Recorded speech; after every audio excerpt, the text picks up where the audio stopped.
ശപിക്കപ്പെട്ട പിശാചിൽ നിന്ന് അല്ലാഹുവോട് ഞാൻ ശരണം തേടുന്നു.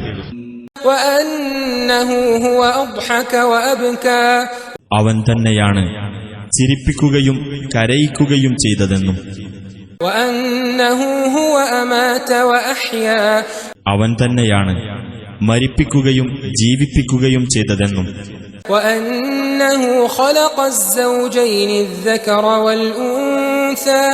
ആൺ പെൺ എന്നീ രണ്ട് ഇണകളെ അവനാണ് സൃഷ്ടിച്ചതെന്നും ഒരു ബീജം സ്രവിക്കപ്പെടുമ്പോൾ അതിൽ നിന്ന്